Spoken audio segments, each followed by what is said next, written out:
attraverso valli e monti, eroico avanza il partigiano per schiacciare l'invasore all'istante non domani, per schiacciare l'invasore all'istante non domani, e sia nostra. Allora Gastone, cominciamo questa storia la tua storia.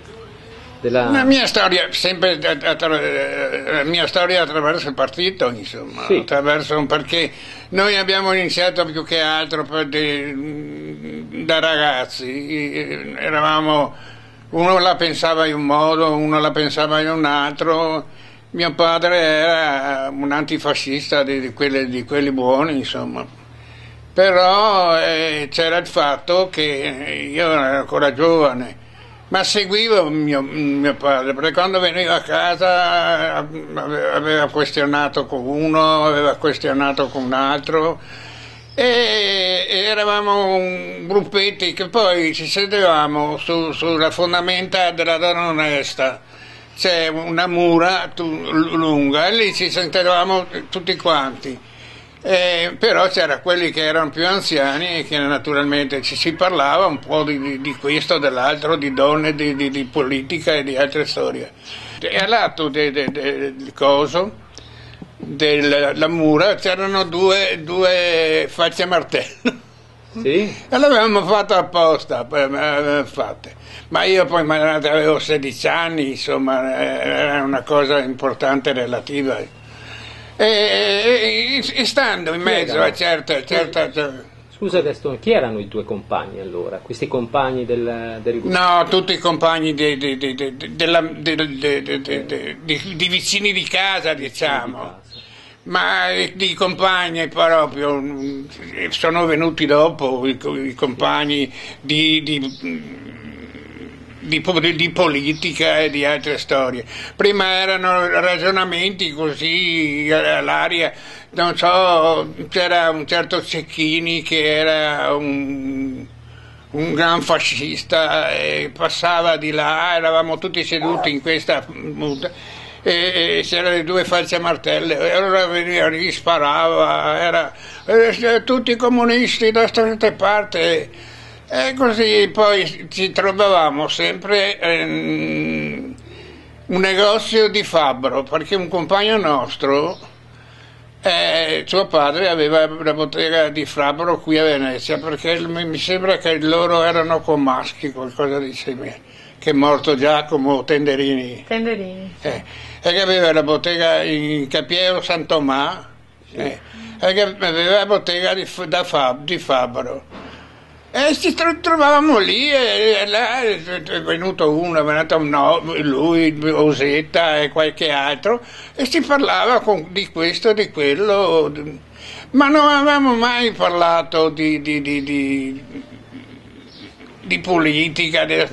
Poi una volta è venuto Turcato e è partito dicendo: ho sentito parlare di voi, contatemi la vostra storia, la stessa cosa fai tu. Vedi?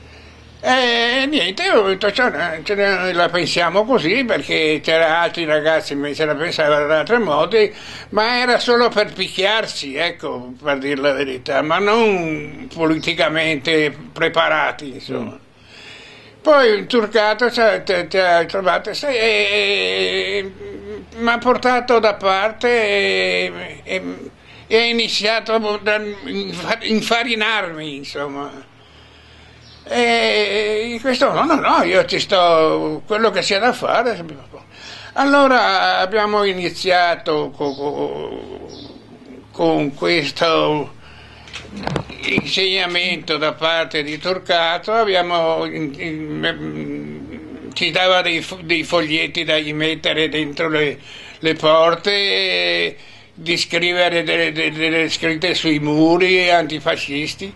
E poi, siccome mio padre aveva la gondola, noi prendevamo una ragazza, dicevo: papà, porto in giro una ragazza, va bene, speriamo che ti mi portino via la barca, diceva.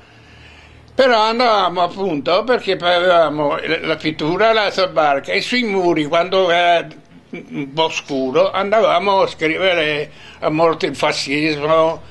Poi c'era Calitoria, e c'erano diversi, come si dice, ritrovi del fascismo. Dove era situata Calitoria? Calitoria era, aiutami, dove si è strutturato Calitoria?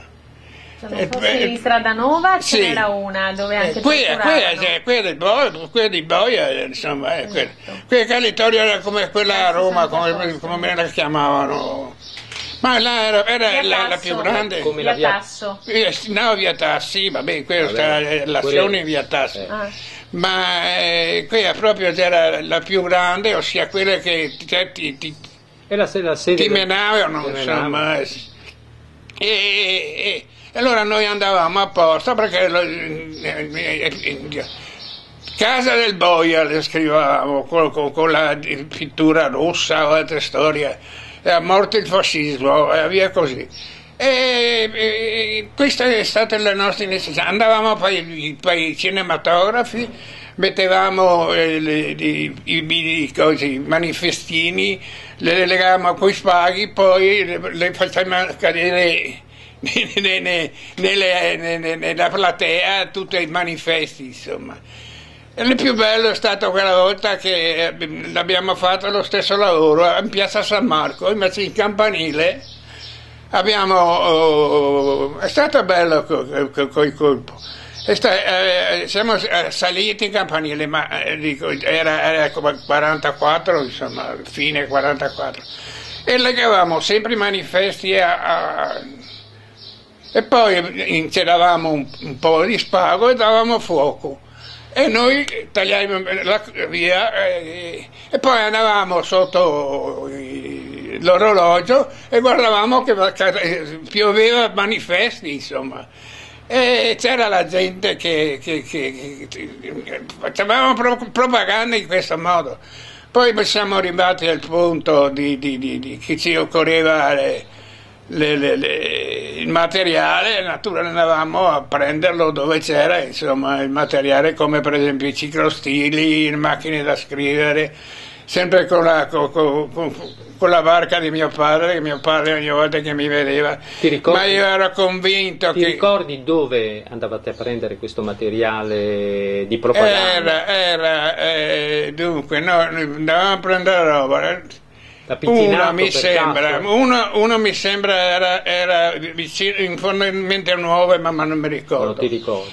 E uno era in Chianareggio, a via del Brasso Nuovo, mi sembra. Sì. Si chiama proprio la calle, si chiama via del Brasso Nuovo, ossia del braccio nudo, no? Sì. E soprattutto vicino all'Arsenale, ma dalla parte opposta, dalla parte del cimitero. Ho capito. E andavamo a prendere i manifesti. Però, come avevo detto prima, ci voleva i ciclostili, e siamo andati a prendere, c'era Ca' Giustiniano era collegato con Ca' Foscari, con l'Università di Ca' Foscari, aveva dei piani. Cos'era? Un ufficio del lavoro, qualcosa di simile era.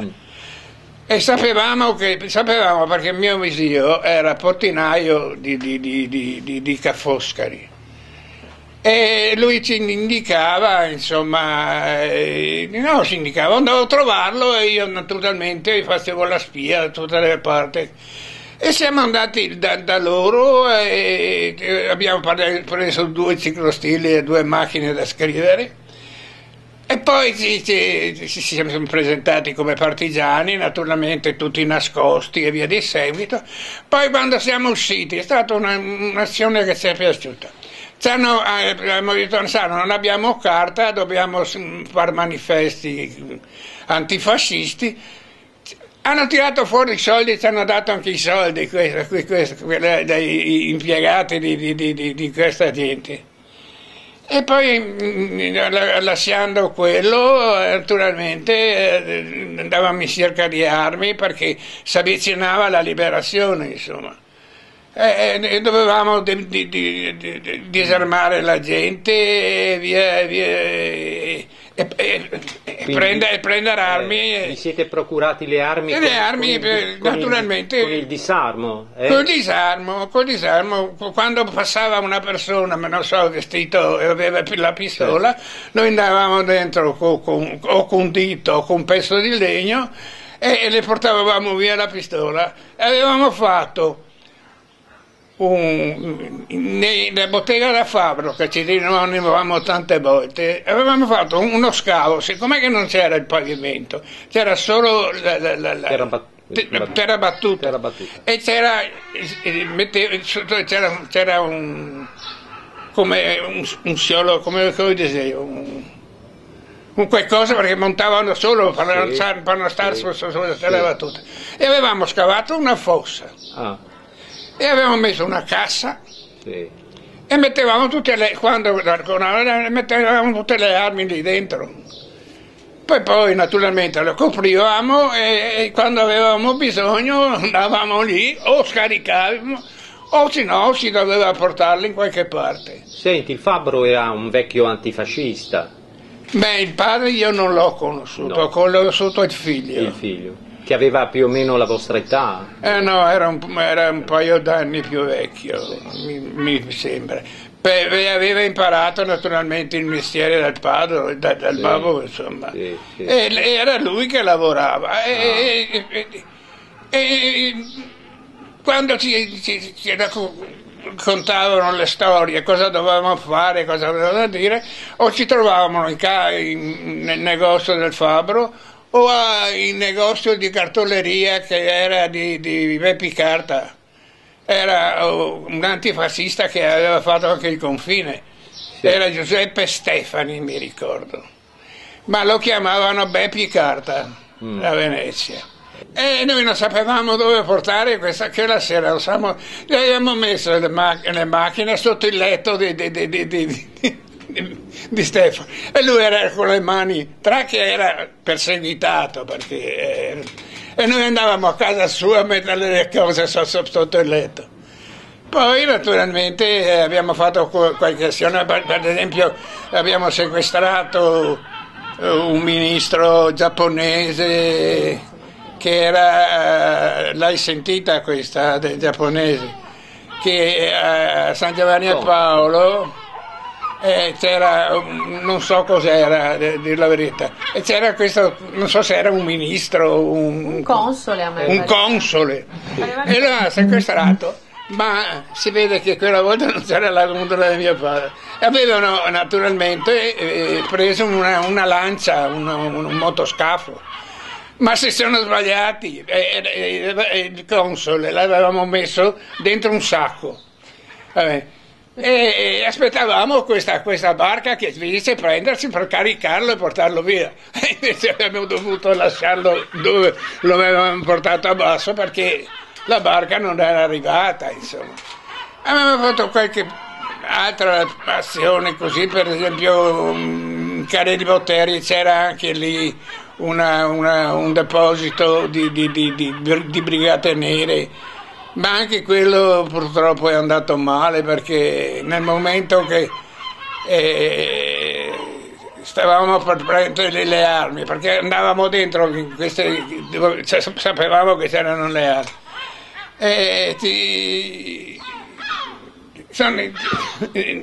non mi ricordo che, insomma, uno di noi è andato e vicino c'era un fabbro e ci aveva fatto le chiavi di quella porta. E ti ha sentito questo discorso? No. E invece siamo andati, ha aperto la porta, è venuto fuori uno vestito di brigata nera e il nostro compagno ha sparato, ma ha sparato a casaccio, e io ero con la barca, ho dovuto fare vecchi ultimi come dicono, e siamo fuggiti. ci sono andate tante cose belle, però ci sono state anche tante cose che purtroppo non andavano molto bene. Poi l'ultima che io meno ho fatto è quella del Goldoni, insomma, e qualche altra, non so, che andavamo a prendere, a domandare in cartolerie. C'era una cartoleria vicino all'ospedale che ti aiutava a fare i manifesti e via di seguito, poi andavamo a prenderli. Ma a Venezia era difficile a poter sparare, perché c'era la solita storia. Qui c'era Santa Maria Maggiore che era la galera, no? E purtroppo era già successo che alla stazione è successo e hanno ucciso 5 persone di rappresaglia. Poi hanno ucciso per strada perché avevano ucciso una persona e conoscevano, insomma, se vede per la strada ci sono delle targhe di tutti dove sono stati uccisi. Uno Tagliapietra, mi sembra, non mi ricordo chi era, quello che si è salvato, che è stato ferito. Il morto che cammina. Il morto che cammina. Lo chiamavate il morto che... Oddio, aspetta, Sì, insomma, era uno dei 5 che è caduto, che è stato ferito e la gente l'ha salvato. E poi abbiamo fatto il colpo del Goldoni e poi è stato... Tramontina.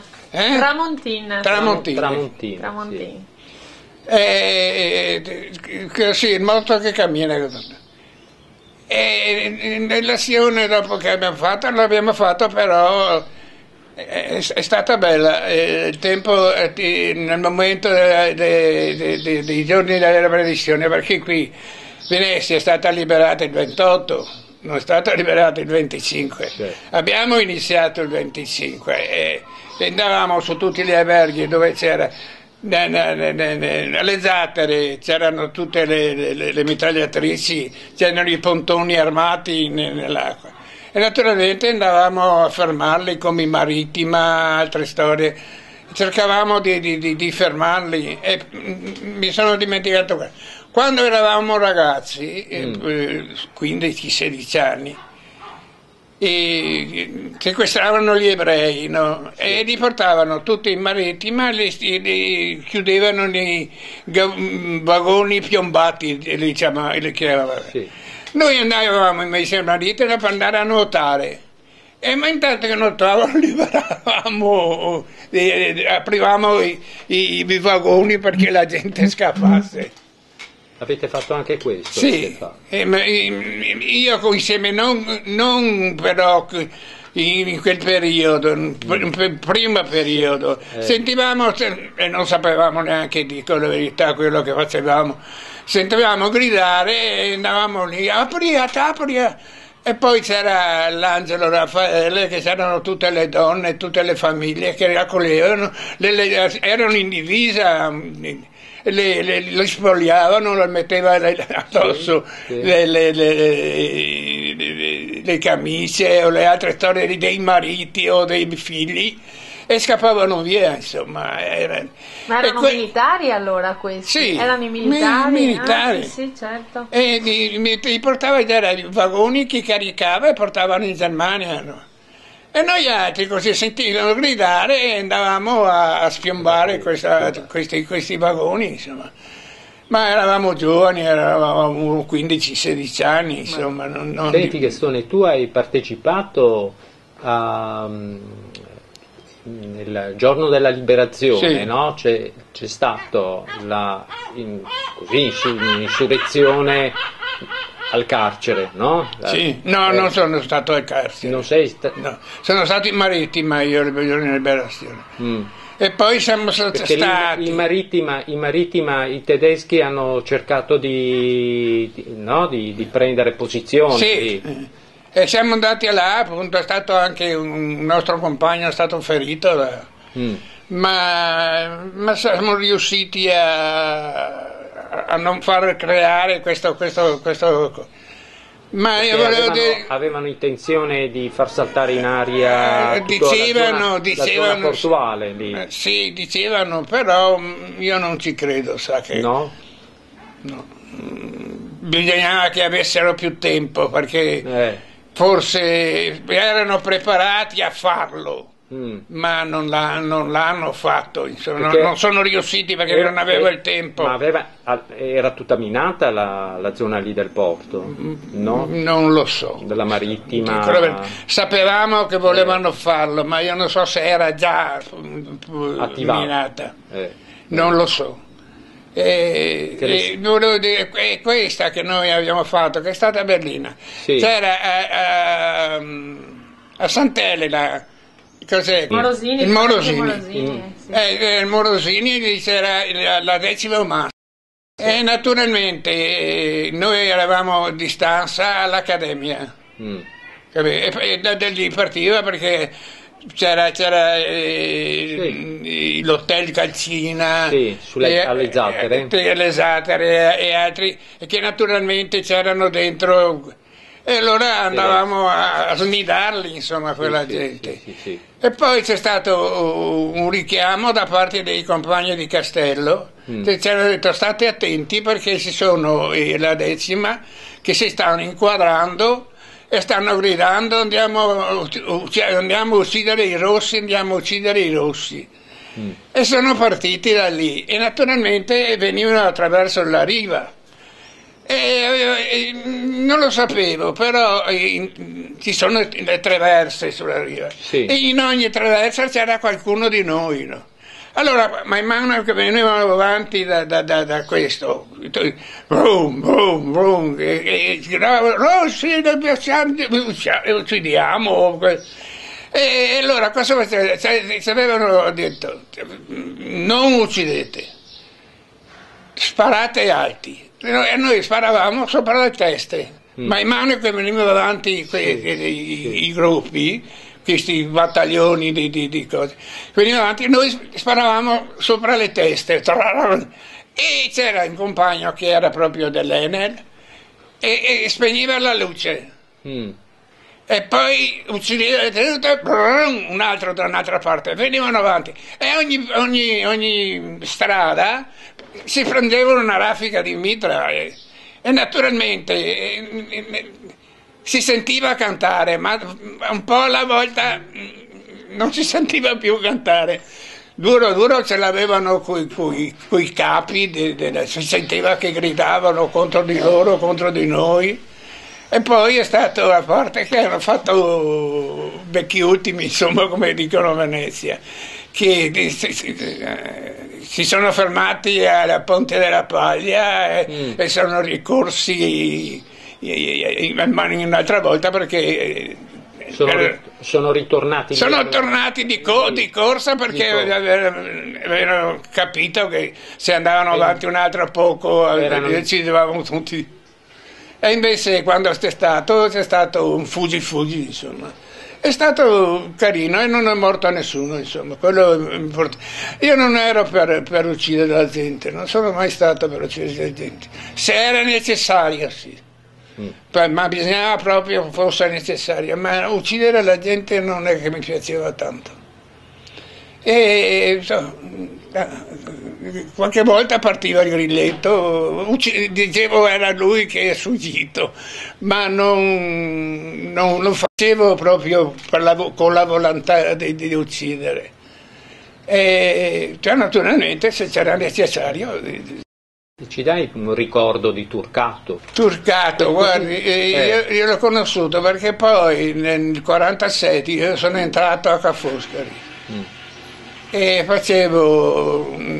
c'era un centro stampa, una specie di tipografia, insomma, e veniva sempre da me perché si faceva fare le copie e via del seguito, ma era calmo, era un uomo, non saprei proprio a dire. È un amico, diciamo, ecco, proprio, non aveva autorità, veniva con te con autorità, cercava sempre di pacificare le cose, era veramente un buon. Poi è morto a Lampi, insomma. Sì, siete rimasti molto amici poi? Sì, con lui sì. Io specialmente perché ero l'unico che aveva sempre bisogno di qualcosa, perché io avevo la tipografia in mano a Foscari e ora mi portava dei libri, mi ha portato un sacco di libri da leggere. E quello era il fatto che stavamo quasi sempre insieme, perché veniva lì, andavamo a bere il caffè, ma non si parlava più di questo, di quello, si parlava di cose del momento, insomma, di cosa succedeva in quel periodo, non del passato, insomma. È per quello che io, i miei figli che ridono sempre, perché io, quando qualcuno mi conosce, o mi chiama Russo, perché il mio nome di battaglia era Russo. Non lo sapevo questo. Sì.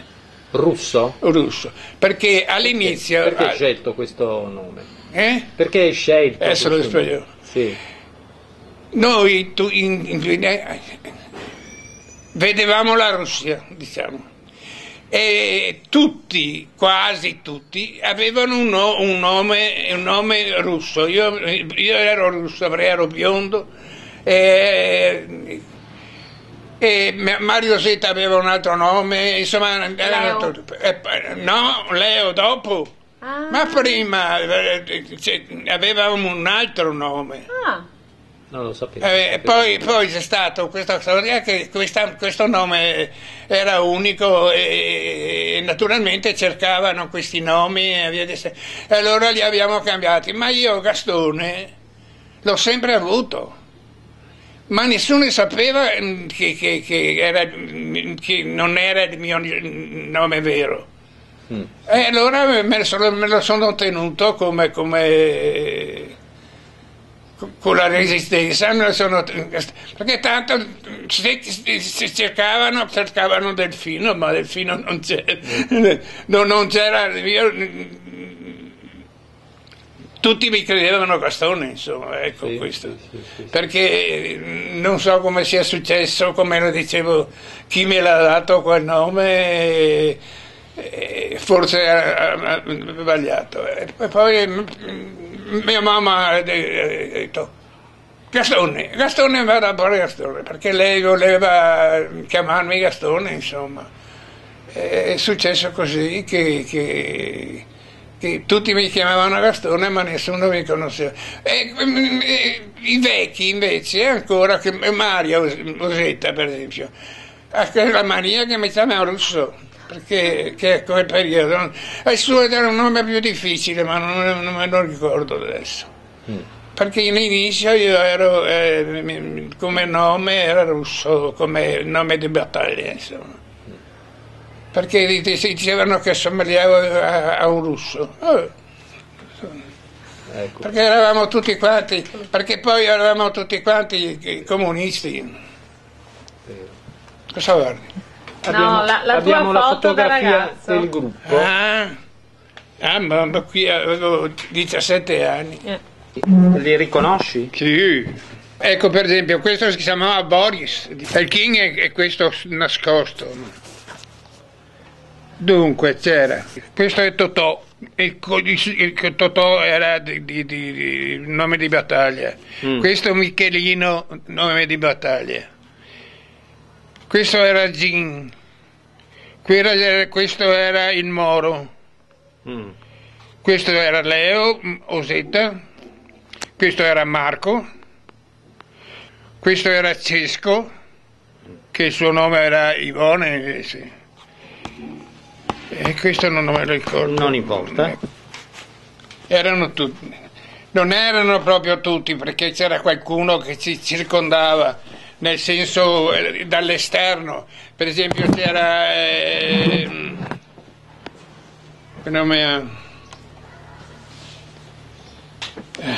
c'era un altro che naturalmente uno si era vestito della Celina che era fuori, no? Che c'era la cabina, appunto che se succedeva qualcosa spegneva tutte le luci. Perché Adesso non mi lavorava in ricordo. teatro quello? Lavorava in teatro? Sì, lavorava in teatro. Che nome aveva non mi ricordo più. Proviamo su lì. Ma anche se non che se una qui a grande. No, è sull'altro fascicoletto che Ecco. No, non c'è quella grande su questo.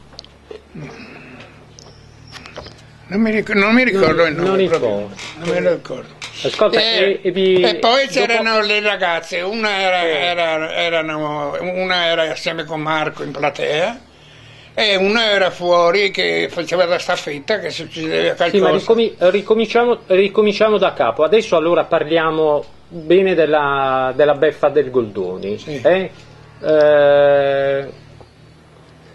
L'avete progettato insieme oppure Turca? L'avevamo progettata tutta quanta assieme per il giorno prima di quando è stata fatta, perché naturalmente eravamo in campo Goldoni là, che è una scala, ti è presente, Pisinga e Colombo, no? Che è una scala, eravamo tutti nascosti là per il momento di entrare tutti assieme.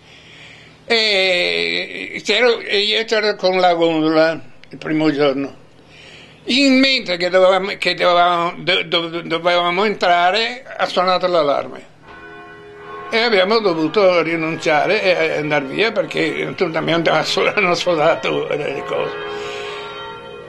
2 o 3 giorni prima, pulendo le armi, non so se questo è stato ferito uno dei nostri che doveva venire con noi, ma per fortuna hanno preso un braccio, ma una di quelle 2 ragazze, che una si è sposata in Inghilterra, che è morta da poco mi sembra, adesso non mi ricordo di preciso come si chiamavano, e l'ha accompagnata da Vecchi, perché aveva un professor Vecchi, era un medico, e quella notte, tutte le notti che avevamo qualcosa da fare, aspettava se succedeva qualcosa, e allora l'hanno portato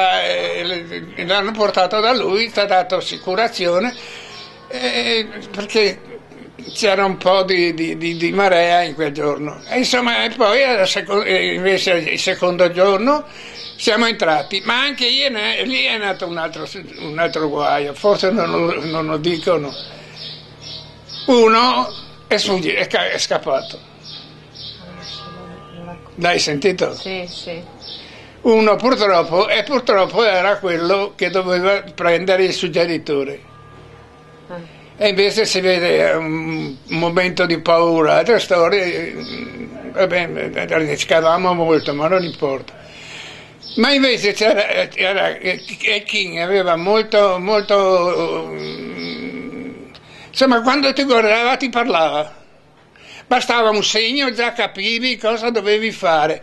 È stato lui che naturalmente ha guardato uno con gli occhi, perché quello era andato via e mancava da sequestrare e cose. E siamo andati tutti quanti dietro a radio, stavano già parlando, è venuto fuori, come si chiamavano, non lo so, vestire le ignudi era il nome. Pirandello. Una alla volta sono venuti fuori e proprio non mi ricordo chi era adesso, perché la memoria è passato un brutto tempo in questo periodo. E mi è caduta sui piedi, sono tirato indietro e ho lasciata lì. E hanno acceso le luci, è venuto fuori Cesco, Michelino e l'altro chi era? Michelino, Cesco, l'altro chi era? Dunque in palco sono entrati il Kim, Cesco e il Moro. No, il Moro no, Michelino. E sono le 3. E naturalmente Cesco ha fatto la parlata, diciamo, poi è stato lanciati dei manifestini, ma nessuno si è mosso, era tutto a posto, qualcuno si nascondeva sotto le sedie, sì. E in ultima il Moro, invece un barlume suo, è venuto fuori e ha detto: tutti fermi perché il teatro è circondato per misura, non è vero niente. E così è finita così, insomma. Però una cosa dico, il giorno in città si è sentita molto, perché almeno quello che mi diceva mio padre, perché mio padre non ha mai saputo niente, lo sapeva ma non mai, perché è venuto lui a domandarmelo il giorno della liberazione, ma è vero, perché c'era un pompiere che era tuo figlio, ma mia madre dopo quel periodo tremava che succedesse sempre qualcosa, perché non ero tanto buono da giovane. E poi siamo stati però sempre assieme, siamo stati anche dopo, siamo stati sempre amici, ci incontravamo, andiamo a mangiare qualcosa insieme, ma... Senti, in sezione all'Ampi c'è una foto dei Diavoli Rossi, tu te li ricordi? Chi erano? Perché Avevate collegamento con i Diavoli Rossi, no? Eravate divisi proprio... No. La nostra squadra, almeno io, e tutta la nostra squadra, sapevamo che c'erano, ma non si conoscevano neanche tra noi. Certo.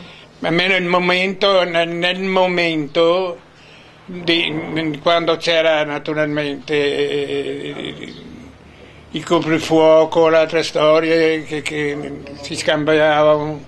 Venezia era fatta bene per quello, anche per fare pubblicità, per scrivere sui muri, perché c'erano le ronde, ma quando c'era il coprifuoco, altre storie, avevano brum, brum, brum, noi le sapevamo, andavamo dietro, loro passavano e noi scrivavamo e mettevano i manifesti. Era Venezia, per uno che la conosce, era un sogno per noi, insomma, perché avevamo il tempo di fare quello che volevamo, insomma, perché loro non lo conoscevano, o no, non volevano conoscerlo, non lo so. Ma noi sentivamo, alla Chiriva, uno andava, seguiva e allora si faceva da moto, sono andati. E noi andavamo in un campo, ci sono 7 calli, ne puoi prendere uno o ne puoi prendere un altro. E loro naturalmente prendevano quella che volevano e noi ne prendevamo un'altra. Ma insomma io l'ho presa sì, come quello che ho fatto, insomma, perché mi sentivo di farlo. Attraverso valli e monti, eroico avanza il partigiano per schiacciare l'invasore, all'istante non domani, e schiacciare l'invasore, all'istante non domani, e si arrossa le bandiere, tinte del sangue del partigiano, giù dai monti a valle schiere, solo il fuoco avanti va, partigian bandiera al vento, sempre uniti noi saremo, partigiani all'assalto, alla conquista del terreno, i nemici tra